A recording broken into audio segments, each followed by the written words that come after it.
From Perth, Australia, and broadcasting around the world, you're listening to The O Show with your host, Oren McCory. The O Show is a no-nonsense podcast bringing you the best advice on training, mindset, and nutrition to supercharge your efforts in the gym, the kitchen, and most importantly, in your head. Don't forget to share this episode on your social media. Now, let's get to it.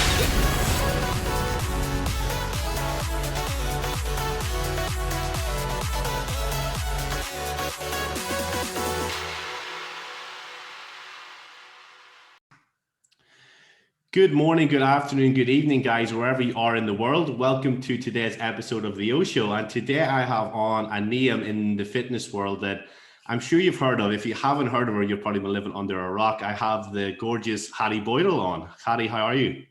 I'm very excited and very grateful to be here.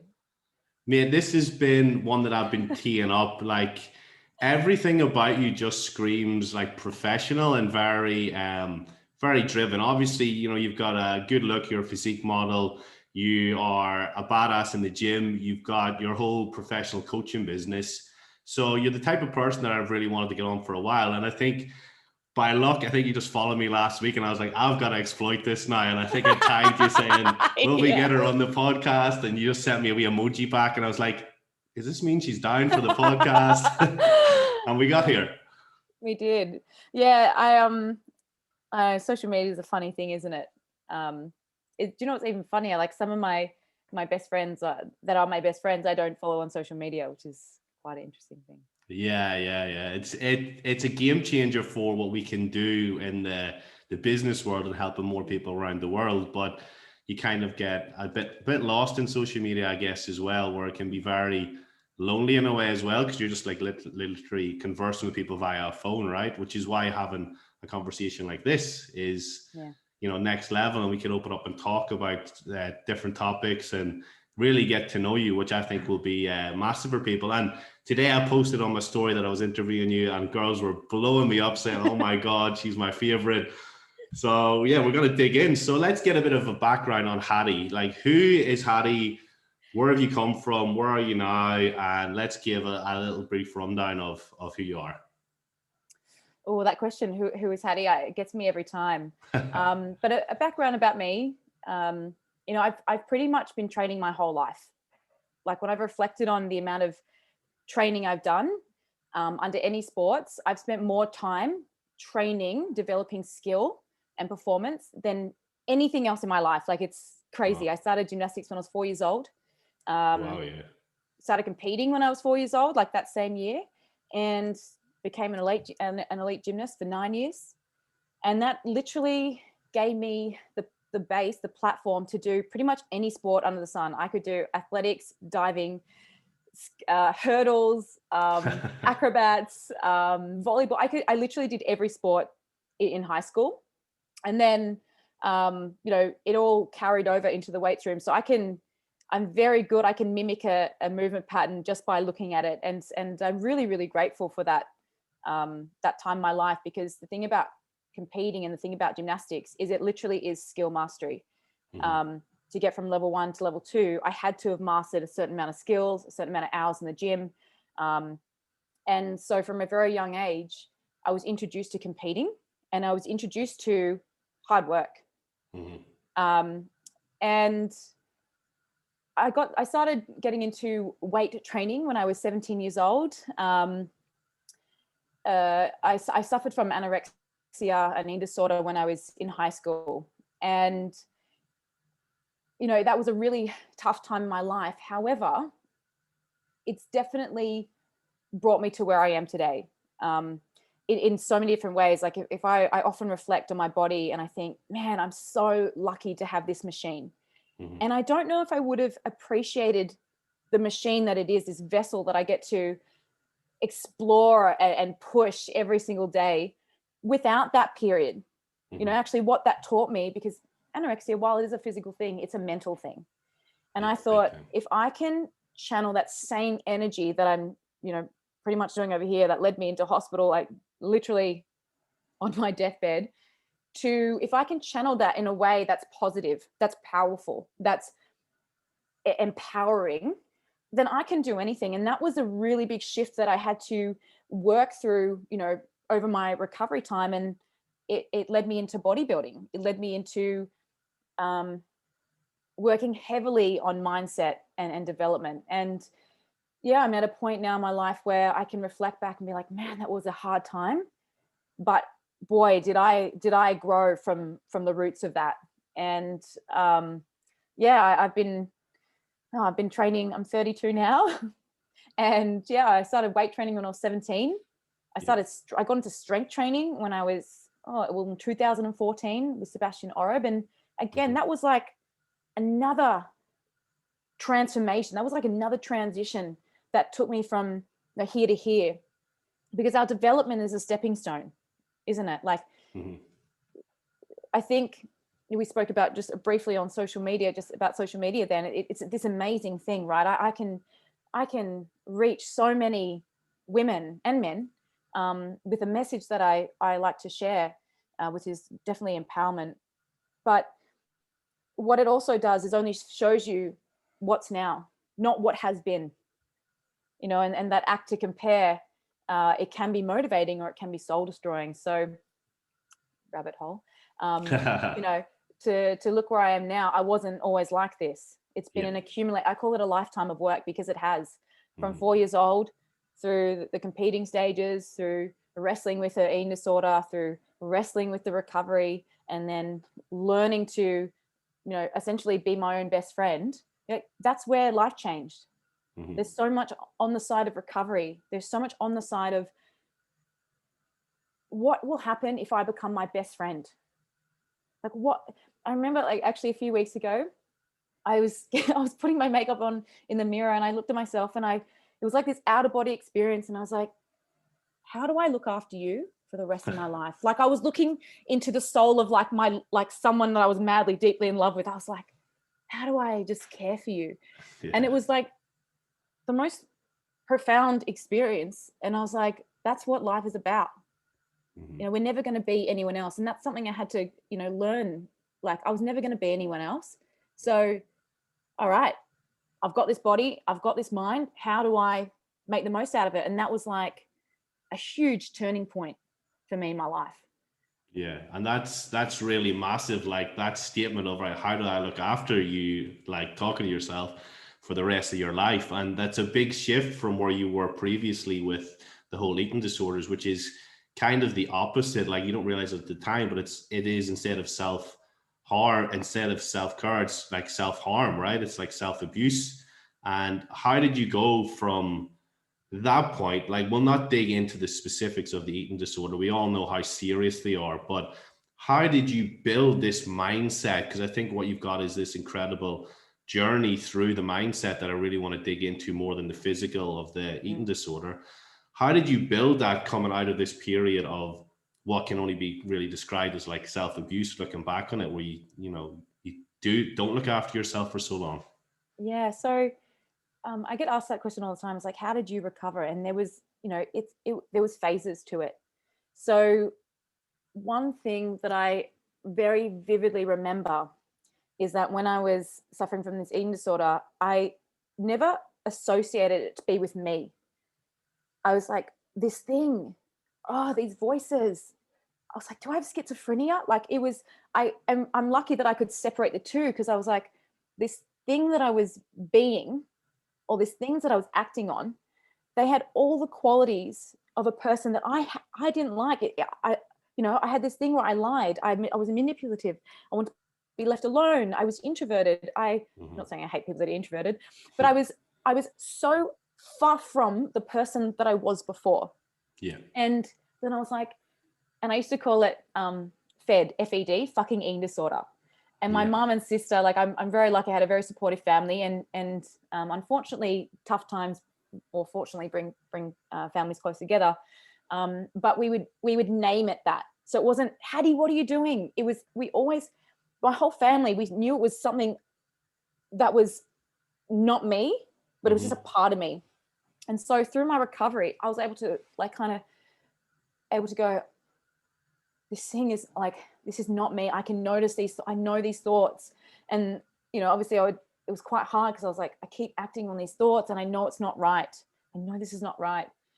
And so going to hospital, I had to be hospitalized. And so the thing is, the only reason I went to hospital was my mum was meant to take her dad away on holiday, and he just recovered from cancer.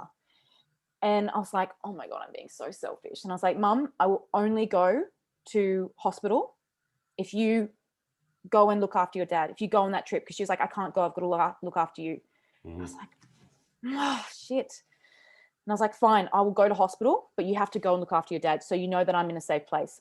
Yeah. So I went to hospital, and, you know, in hospital, like I looked around and I was like, oh my God, there are so many young girls suffering, but some women had been in and out of that hospital for 7 years.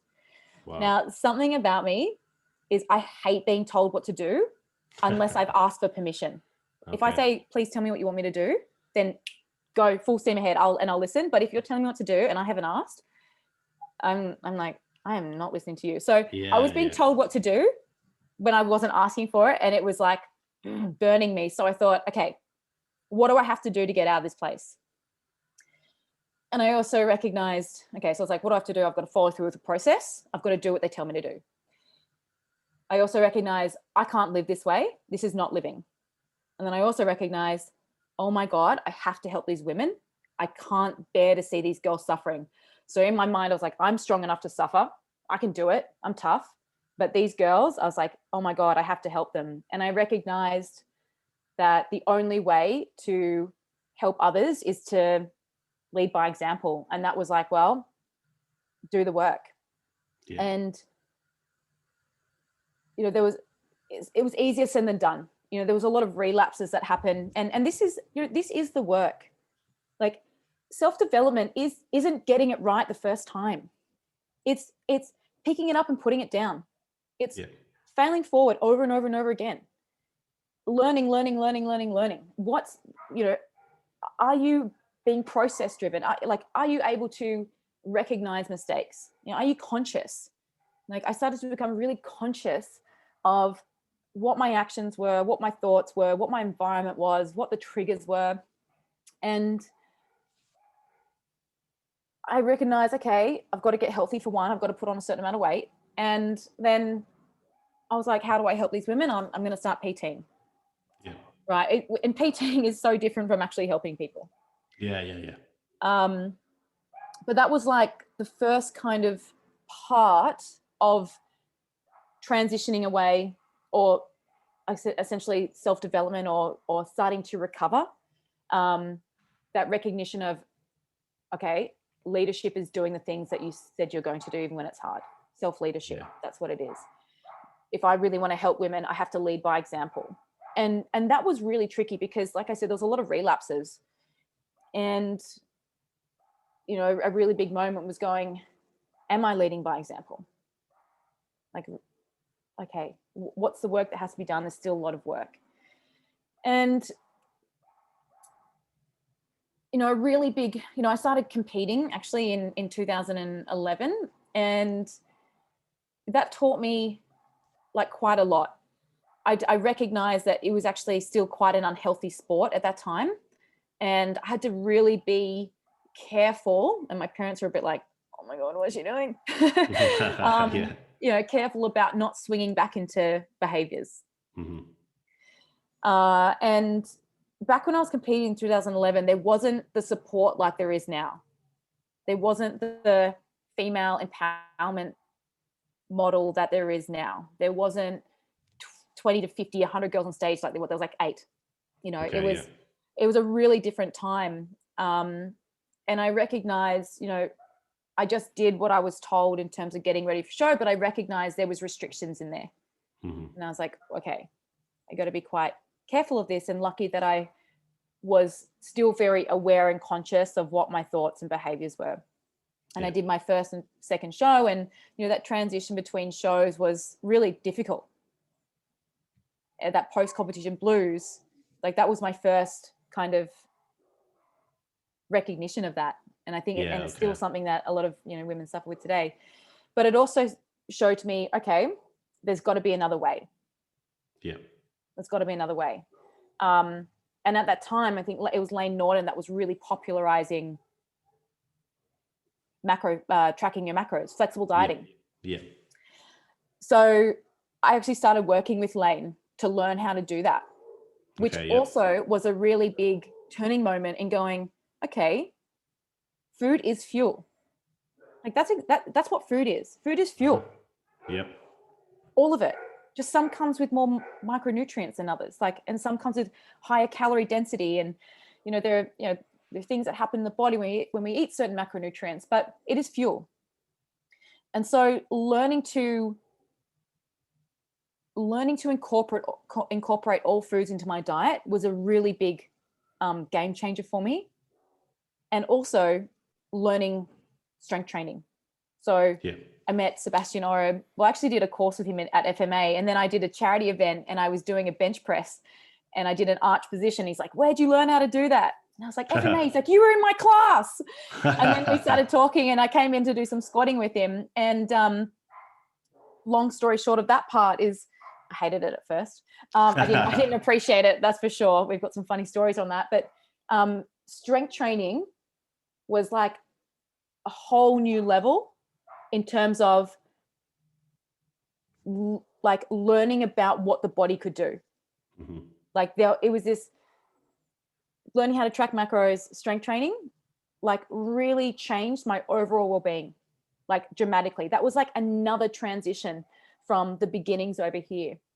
Yeah. And it just continued to grow from there. Yeah.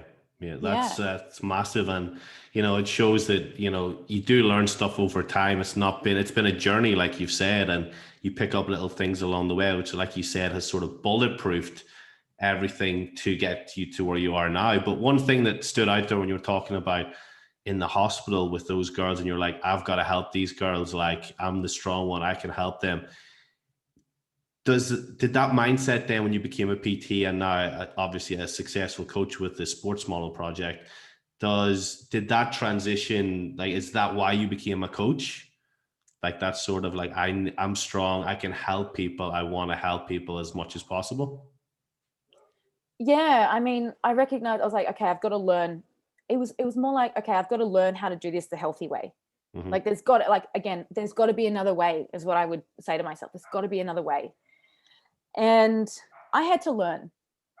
I had to, like, a lot of people start to, they start exercising and they start feeling good and they start to become PTs because what they really want is to learn for themselves. How do I do this myself? Okay. And then how do I teach others? And, so there was a part that was like, well, I need to learn how to do this. If I'm going to tell someone else what to do, like, I need to be doing it myself. And, when I first started PTing, I was 18. It was like 2 days after I turned 18. And I was really, really lucky to have fantastic mentors around me. Like they saw me as a young girl, and some of them had taught me in my PT course, and I was really lucky to be nurtured in that time. And I didn't train only females at that time. And I was 18 years old training like CEOs and big guys, like, and I was just, oh God, like I'd boss them around so much. It actually wasn't till like 2013 or 2012 that I only started coaching females. Mm-hmm. And funny enough, I was really lucky when I was competing as a gymnast. I was really lucky that it was a real sense of community. While gymnastics we see as an individual sport, it's actually a team sport. Mm-hmm. So I trained with my best friends 32 hours a week. Wow. And I competed with and against my best friends. But what that taught me was that my individual effort contributed to my teamwork, to us being the best team. Yeah. And I'd come back from overseas and I felt really unsupported, and I was doing all these shows, and I was like, if I don't have the community available to me, I'm going to create one. And that's where I started to create the Sports Model Project. I based it off my experience in elite level training, with having multiple coaches with multiple skills, training with a community of girls that I loved being, that I supported. Like there was never jealousy. There was never, yes, she fell off the bench. It was like, oh my God, are you okay? Like there was so much love and support. And I feel really grateful because, at that time that I was competing in gymnastics and I had this beautiful community, I was getting really badly bullied at school. And it was quite interesting again to reflect back and go, I'm living in two different worlds. Like at school, I've got no friends, literally in the bathroom on my own, like bullied all throughout primary school. But we'd go to gymnastics and I would have an abundance of friends, beautiful friends. And I'm really appreciative for both of those because, I'd never bully anyone. Like I would never. And so I'm like, well, that taught me a lot. Yeah. But I was able to model what the Sports Boydle Project is, a community of women powerfully supporting one another. That's my motto, creating a world of resourceful women powerfully supporting one another. And that's my community that I have now. And that's the community I modeled off with elite gymnastics. Yeah. And so it's been a really amazing journey, for me, all of it. That's all awesome. the hard times. Yeah. You can tell your passion about just coaching these women as well. So one thing that I wanted to dig in is obviously you've got like this big focus on habits and mindsets, and that's something that you've had to develop yourself, but also develop with clients since 2012 or whatever, when you started this project. So what's the type of things that you like to do daily and type of stuff that you implement with clients that anyone listening can sort of be like, oh, actually, I might give that a try because Hattie said it and it sounds pretty damn cool. Okay. Journaling is, I call it an anchor. I remember I was introduced to journaling like 5 or 6 years ago and I really didn't enjoy it. I just thought it'd have to be like Dear Diary. And that wasn't helpful to me. However, I learned to use, I learned to use journaling as a way of expression, decluttering my brain. I love marking things off. So, journaling is thoughts to action. Yeah.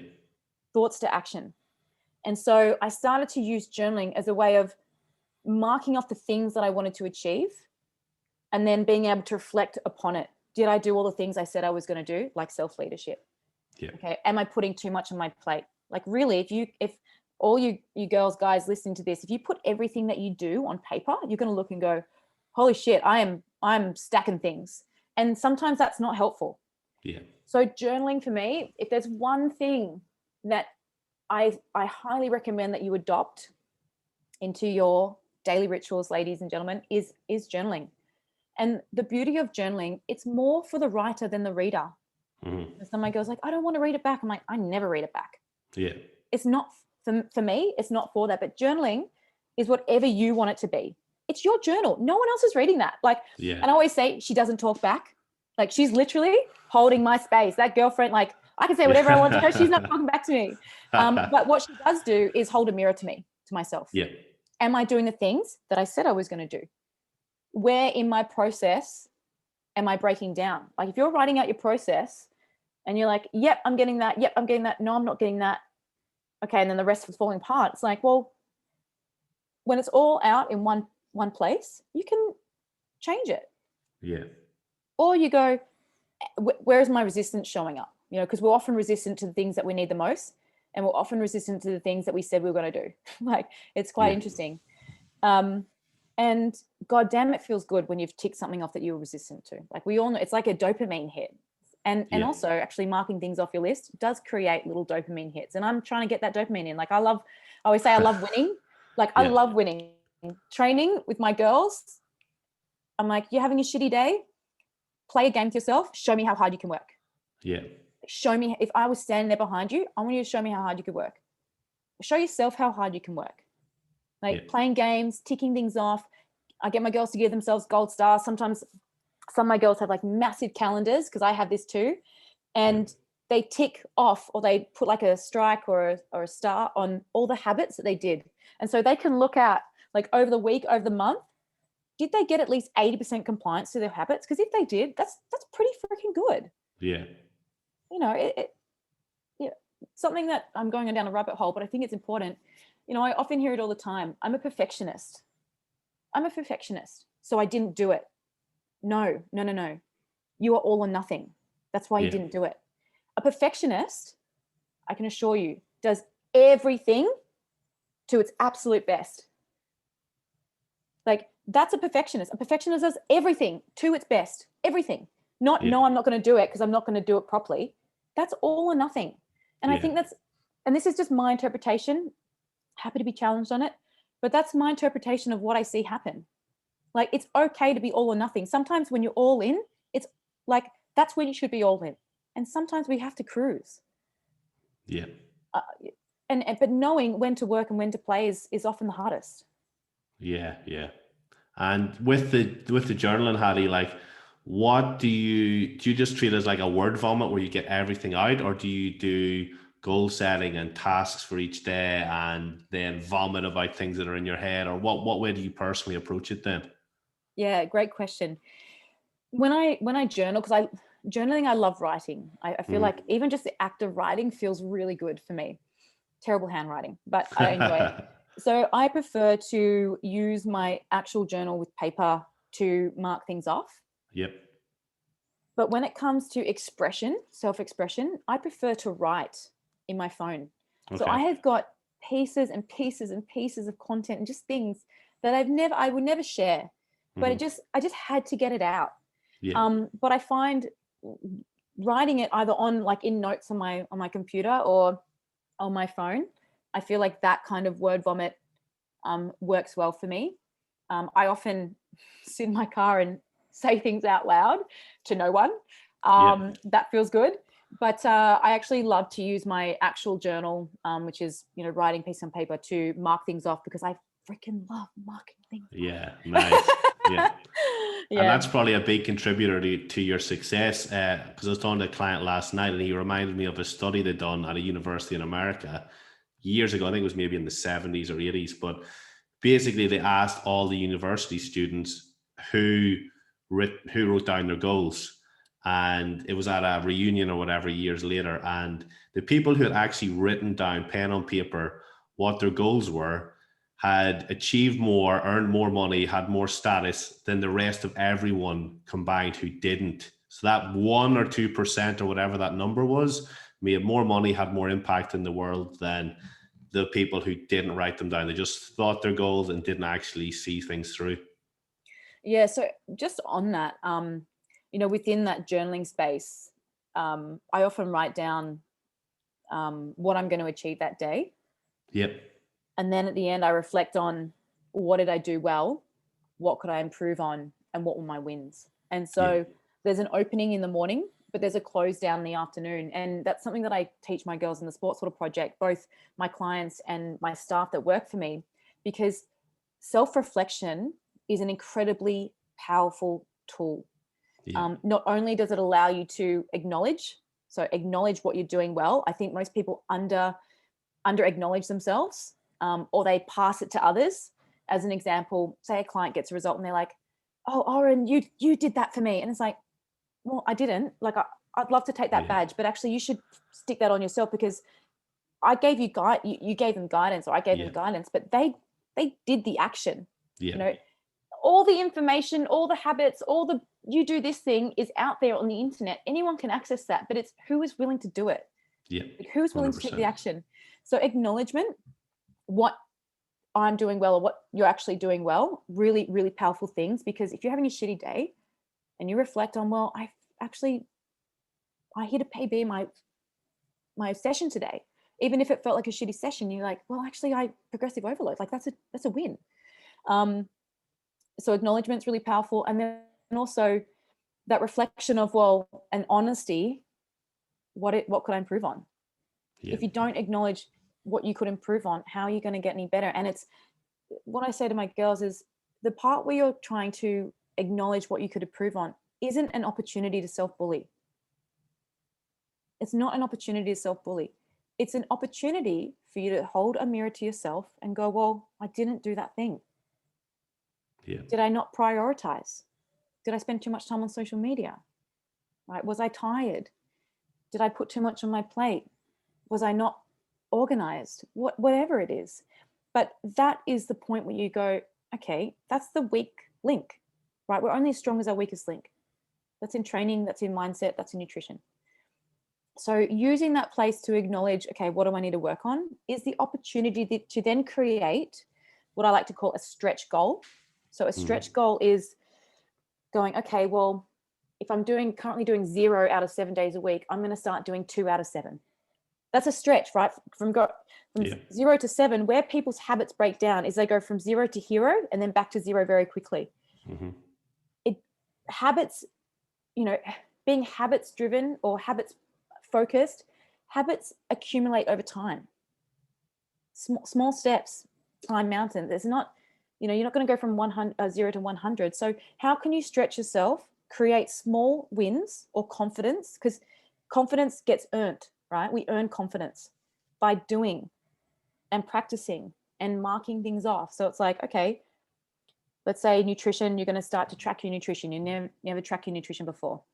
Can you do that 3 out of 7 days a week for a month? If you can do 3 out of 7 days for a week and you're tracking that, well, then next month you might move to 4 or 5. Yeah. You might be like, you know what? I did 3 and that was really comfortable. I'm going to stretch myself and I'm going to go Monday to Friday. I'm going to track my goal, my nutrition as an example. And that for most people is pretty easy to do. So a lot of people eat the same thing, but it's stretching again, 0 to 3, 3 to 5. And that's an opportunity to go and like at the end of the month when you're reflecting and you're looking at your scoreboard and going, you know what? I did that. Cool. Yeah. What are you doing? You're developing confidence, right? You're creating small wins. Then the next thing is like, what are my wins? And this is an opportunity for you to go, like we all have wins. Like, and we can, sometimes what we've done well is a win, but it's like, what's the best win for you today? And it might not be over a day, it might be over a month. But to be able to acknowledge yourself in multiple ways is really, really, really empowering. And we always underestimate how much power we have to change our life. Yeah, that's massive. That's massive, mate. That's massive. And like, there's so much to dig into on the mindset side of things, but somebody asked me this in the gym today, actually. He's like, oh, you've got Hattie on. Like, I was like, yeah. And he's like, single? I thought this was a great question because he actually said to me, like, I wonder, does she just live a normal life?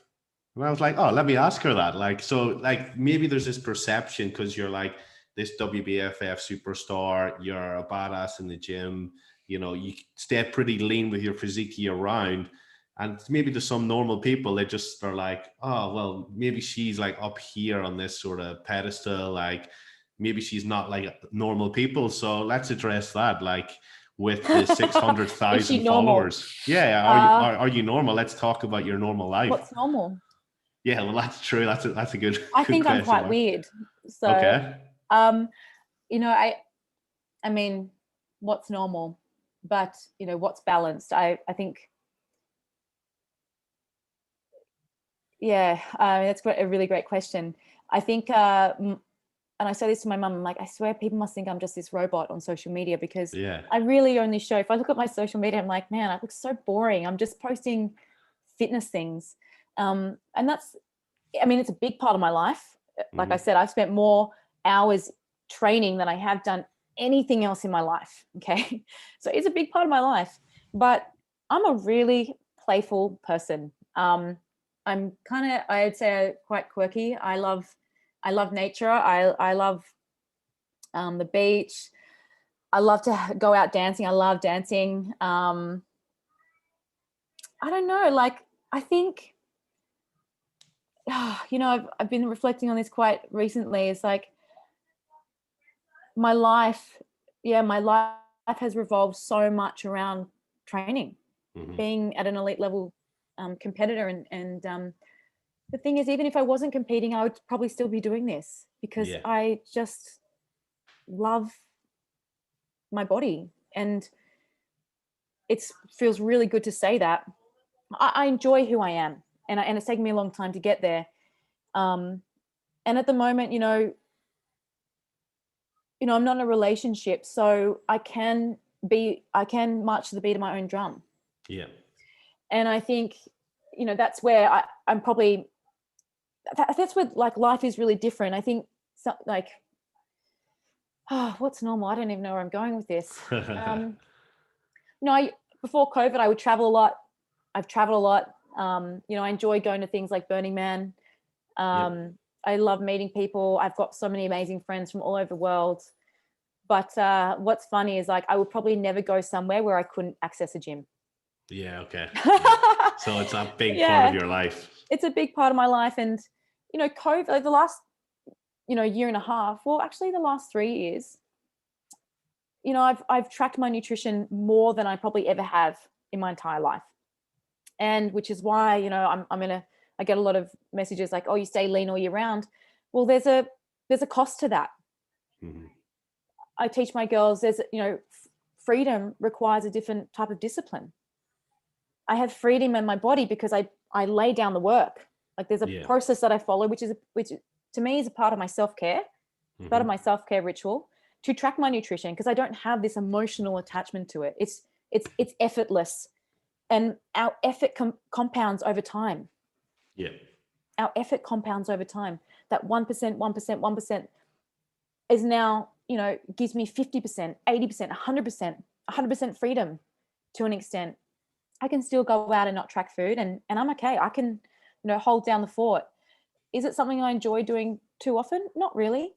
Yeah. I like going out when I've prepped most of my meals because I enjoy that. That gives me a sense of freedom. Yeah. And, my idea of balance, has really changed over years.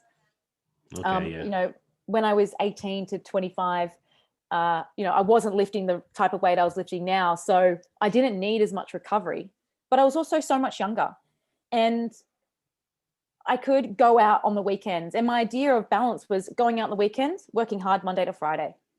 Yeah. Until, weights got heavier, training got more serious. My mission in the world became, I guess, more focused. And, I'm essentially in a relationship with my business because that's my focus. That's my mission. And training. So would people say I'm balanced? Probably not. In my eyes, I feel pretty balanced, but what's normal? Yeah, that's true. Yeah. That's true. Let's try and humanize Hattie a little bit here. So let's just talk about everyday things and see what your favorite things are. So do you drink coffee? I love coffee. Okay. I would drink if it didn't affect my sleep, I swear I would just drink coffee all day. All day, yeah, like water. Oh my God. What's your coffee order then, Hattie? Huh? What's your coffee order then? Oh no, it's embarrassing. No, I get I get either a skim cap or a cappuccino. Yep. I've cut down to half a sugar. I normally have a whole sugar. I'm a sweet girl. And then I ask for extra chocolate on top. Okay. And I call it love. So it's literally a very sweet drink. Or I get a long black with some sugar, and some full cream milk. Okay, awesome. Let's throw another one your way. What will we talk about? So say if you're going out for a meal with all your girlfriends, what's the type of restaurant you'd like to pick? What type of food would Hattie really like to go out and eat? I love Japanese. Oh yeah, nice. I do love, after a show, the thing I crave the most is a juicy fillet steak with sweet potato fries. Right, okay, nice. Oh, I think you froze. Oh, we're back. We're back. Yeah, so I fillet steak and sweet potato. Yeah, I love sweet potato fries. Yeah, nice. I also love milkshakes. Okay, so that's your post-show meal as well then, is it? Steak, sweet potato fries, and milkshakes? Well, the thing is, I still would actually, so I track macros. So I try and fit that in when I can, even when I'm, getting ready for a show. Pretty lucky, my calories stay pretty damn high, but it'd be like being able I just eat that and eat it till I'm completely stuffed, like the sweet potato fries, instead of being like, okay, I can only have 200 grams tonight. It'd be ship it. Nice. Bring it in. Yeah. And then I'm going to have some dessert. So what's dessert then? Okay, my favorite dessert is a chocolate fondue with ice cream. Nice. Oh, Sounds yeah. good. Nice. Let's see what else we can hit. What's your favorite thing to do in the gym? Oh God, that's a tough question. I love training. Like I honestly, okay, I love everything except for abs. But I just love training. Like I'll be, I'll go into a strength session. I'll be like, oh my God, I love strength work. And then I'll do a volume session. I'm like, oh my God, I love volume. Yeah. I just love training. Obviously it's funny enough, I love deadlifting. I really love deadlifting. I'm still trying to improve my technique. Some weeks I nail it and some weeks I don't. But there's just this incredible feeling pulling a weight up from the ground. It obviously, I can pull the most weight in a deadlift. So I think that's quite empowering. But there's something about the movement, and I love skills. So I love anything where I've really got to be focused. And I know that with effort and consistent practice over time, I'm moving towards something. I like to move towards things. So yeah, squats and deadlifts definitely, but I also love hamstring curls. I also love Nordics. I love hip thrusts. Like I love kickbacks. Like I love training shoulder. I love it all. That's such a hard question for me. Yeah, okay. So let's dig into your numbers. So obviously you're doing a lot of work with Seb there at Base Gym. Mm-hmm. So what's your best ever squat, bench, deadlift then? Okay.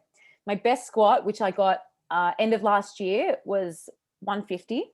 Wow. 150 low bar and a 140 or 145 high bar. But funny thing is, like, I'd hit 145 so many times. 150 was like literally 4 years in the making. And wow, okay.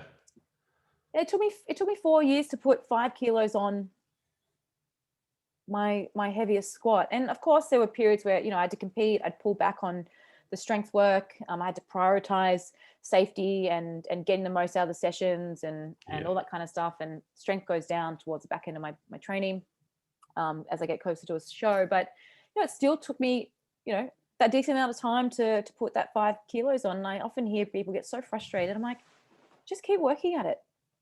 Yeah. You can get stronger with volume numbers as well. I love volume numbers. If I hit something for 5 reps, I'm like, all right, I want to try and get that for 10. Like I automatically go, okay, I want to double that. So 150 for a low bar squat. 160 is my max for a sumo deadlift. So beginning of last year, I hit 160 as a single. And then this year, most recently, I actually got two sets of 160. So the aim was to get 2x2 at 160, and I just couldn't get that second rep off the ground.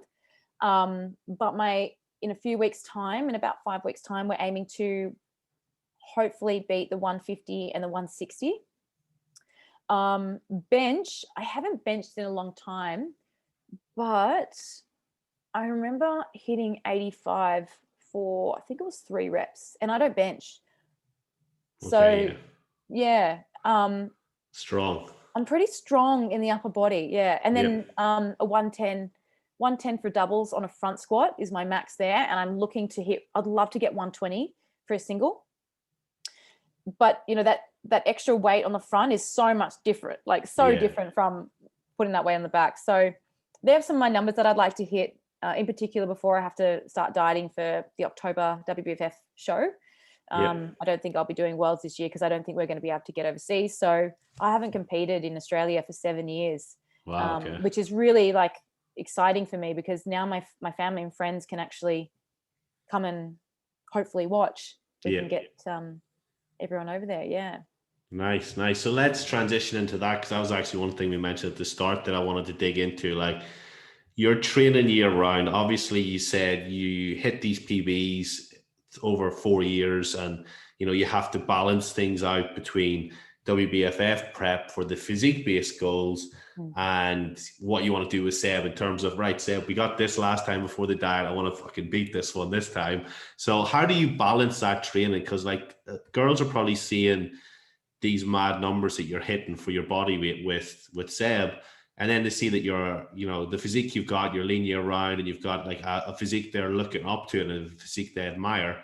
How do you find that balance? Is it just where you back off a little bit on the strength, or do you just go through different phases depending on the time of the year? How do you personally split that up, Hattie? Yeah, like I said before, I'm still trying to navigate the perfect balance between the two. And obviously, you know, I feel with the type of training that I love doing, eventually I'm going to outgrow my category as a fitness model. Yeah. You know, I've come second. I won in 2016 and I come second since then. And you know, the feedback for me has been pretty similar. It's like downsize your quads, Right, okay. stop the heavy lifting. And, you know, like I said, I'm really passionate about training, and there are many people that, you know, say you should stop lifting heavy and stop, you know, doing the strength work. But my physique represents so much more than just a physique. There's a message there. I want to encourage women to be strong. It's not just about the way we look. We have so much more than that. We have so much more currencies than that. Strength is an amazing currency. What strength develops in the gym is an incredible mindset. Be willing to be challenged, uncomfortable. Often we show ourselves what we can really do when we start to believe in ourselves, and practice. You don't get stronger without practice. So, you know, over the years, like I do try and balance. There's definitely periods of the year where, you know, the heavy strength work that I do, it contributes to muscle gain. Yep. It's better to have more muscle than not at all. So I know that if I once I've built that muscle and I stop performing that exercise, I can detrain certain parts of my body, but I can also maintain those parts of my body once that muscle's built. So, you know, as an example, I always talk about deadlifts. I often take deadlifts out in my getting closer to my prep or in my prep. But, you know, if you look at my physique last year, I was squatting and deadlifting in there. I just got so freaking lean. And you know, the 6 weeks out, 7 weeks out, I took out the deadlifts, and I just wouldn't go for singles. Like, that's not safe to do that. And I'm not going to be maximally hitting those singles, but volume, you know, getting strong in my off season, hitting these crazy numbers here, it all transitioned to when I do the volume work. You know, I think I hit 120 kilo back squat for 10 reps. That was double my body weight, 60 kilos at the time that I did that. Like, that's a huge carryover. Yeah. So I'm still trying to balance out, like, my strength work to my volume work, but it all carries over. And you know, the thing is that I don't want to detrain my quads. That's it. So you worked hard to build them, right? I worked hard to build them, but also, like, I love that style of training. I spend more time training than I do on stage. Yeah. You know, if you continue to do competing, if you continue to compete and you want to put more muscle on, eventually you're going to outgrow your category, and I will outgrow my category if I keep competing and if I keep training this way. And I also want to look a certain way that I want to look. Yeah. And that's a conversation I have to have with myself is, well, do I want to win, or do I want to compete to compete? And of course I want to win. So there's got to be some sort of sacrifice in there. Or I move categories and I look at taking over that category. So what's the next jump up in the WBFF category wise for you then? It would be figure. Okay. But I don't want a bigger upper body. Yeah. Okay. So is there a big difference in the amount you'd have to put on for figure, or? Well, I'd probably go on that stage the way I want to look. Yeah. And so I you know, I like having a bigger lower body, and I just keep my upper body looking really balanced and sharp. Yeah. but it feels weird because I've always associated myself with a fitness model, or the fitness category. And funny enough, before I started doing WFF, I remember saying to them, "Oh, I'm going to do bikini because I don't want to be too muscly."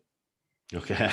Because actually, I didn't say this before, but I wasn't always okay with muscle. Yeah. For when I was, little story, when I was younger, when I was a gymnast, so I've always been really muscular. Even as a child, like I was doing the craziest strength stuff, like when I was young. And my sister used to say, "You look like a boy. You look like a boy." And at the time, I used to be like, "No, I don't." Yeah. But when I suffered anorexia, I was like, "Oh, I look like a boy." Right, And okay. then when I started to weight train, I was like, "Oh my God, I fell in love with weight training." But I started to develop muscle. Yeah. And I had this relationship that I had to work through, this period that I had to navigate around, being like, I love this training, but I look like I've got muscle, I look like the boy. And one of my boyfriends at the time was like to me, "I'm gonna have to start calling you the Hulk." And he didn't know that I was Yeah. still really suffering or struggling with this identity between this battle of, I love this thing that I feel empowered by, but I'm looking like a man, in my mind, and I look back at photos, I'm like, you didn't, but it was just, where I was in that period of my life. It was a real wrestling experience. And, I remember, like, I wouldn't train my legs because my boyfriend at the time still, called me thunder thighs, all these things. And at the time it was really awful, but now I look back and I'm like, he had no idea. It doesn't matter. Yeah. But I've always, with my physique, I've always tried to keep it in, feminine. For me, everyone's idea of feminine is different. Yeah. Everyone's idea of the perfect body is different. And so it should be. This is what makes the world go round, because beauty is in the eye of the beholder, and that's what makes things beautiful. So I don't care if I'm not someone's perfect body. I'm the body that I want to be in. Like I create my body that I want to live in. Just like we should as individuals. Like how you want to look is how you want to look. Yeah, 100%. What's the point of doing all this work if it's for someone else? Yeah. Your training is unapologetically selfish, how it should be. That's where you get the most out of yourself, when it's for you. Yeah. Like That's it's literally massive. self-development in real time. Yeah, 100%. And do you find that, like, being in the gym, is that sort of like I want to use the word therapy, but you know what I mean? It's like that time where it's you versus you, and it's you doing something that you just love. And like, do you find you miss that if you can't get training, for example, during COVID last year and lockdowns or whatever, when the gyms were shut?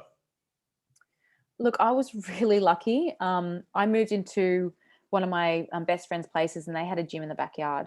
Oh, nice. So I wasn't really affected by COVID.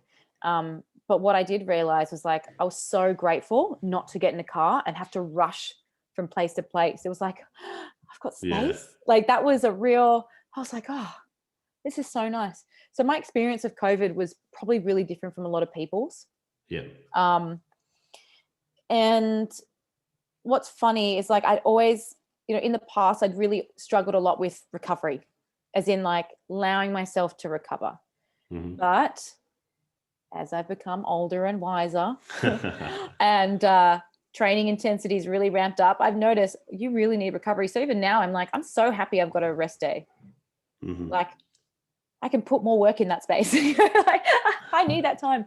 But also, like, when you come back to training, it's like, hey girl, we're on, kind of thing. Yeah. So sometimes you don't know how crap you feel till you start feeling good. And I say this to a lot of the girls that I work with all the time, because I'm always blown away with how relentless they are at being able to just throw themselves into things when they're like already going through a lot. It's like sometimes that resilience is detrimental to our own progress.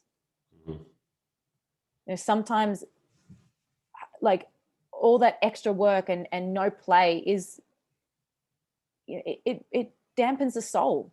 We wonder why we're like feeling a little anxious. It's like, you haven't had any playtime. You haven't socialized with anyone. You haven't given yourself space. You're going into the gym while you're already sore and training like, you're not actually training as hard as you could be Yeah. to get the result that you want. Like, that was something I had to learn over time too. Like, I pretty much have gone through all the lessons that probably most people have gone through or are going through to learn myself. That game of failing forward. Like, I always laugh. I have to learn the hard way. I have to learn the hard way. It's like, I knew it. But then in a way I'm like, well, I understand. And I think, you know, we learn self-compassion over time. Yeah. We learn self-compassion, and often that comes with learning the hard way, to the point where it's like, there's got to be another way. Yeah. And mate, like, there's so much in here, and I don't want to take, we've just literally just hit the hour mark, so I don't want to take too much of your time. But like, all this stuff is stuff that you work with on yourself and with clients. So if people are listening, do you have spots for coaching available if they want to reach out and talk about joining the Sports Model Project? Yeah, we do. The best place to contact us is, we've got an Instagram. It's _sportsmodel_project. Or you can contact me through my Instagram, Hattie Boydle. You can DM me. There's also a link in my link tree, the Sports Model Project. So we are offering coaching spots, and I just love what I do. It literally is life-changing. And it all comes down to the single decision for you to change. That's the moment that you decide to do the work. So absolutely. I mean, you're a coach too. You understand what it is. Yeah, 100%. And once people make that decision, it's just about finding the right person to guide them through it. And if people are listening to this, and if people like my stuff, they'll reach me. If they want to talk to Hattie more, they'll reach out to you. Like, you just need to find that coach that you get that buy-in to, whether it's physique wise or something that you've said on this that they resonate with personally with your mindset. And mate, it shows why you're a great coach, because you've just spent an hour dispensing loads of knowledge bombs for my listeners here. So I appreciate it. Oh, no, honestly, I could continue to talk. So I really appreciate it. I'll have to get you back on for round 2 then. Oh, please. Bring it on. I'd love it. So guys, if you enjoyed this, please screenshot, please tag either Hattie or myself in this, and let us know that you've enjoyed it, and we can line up round 2 potentially if we get enough lovely feedback. So for now, Hattie, thank you very much for coming on. It's been a blast. Like I said, I've wanted this one for about a year now, since I started the podcast, and we finally got here. So I'm counting my blessings that we got this one and we can dispense this knowledge out to people. Yeah, thank you so much. I hope you guys love it. I really appreciate it. It was awesome. Thank you, Hattie. Have a great day. Bye. Thanks for listening to The O Show with your host, Oren McCory. If you liked this episode, then please subscribe to the podcast wherever you're listening and share this on your social media. We'll see you on the next episode for more no-nonsense advice to help you supercharge your efforts in the gym, in the kitchen, and most importantly, in your head. See you then.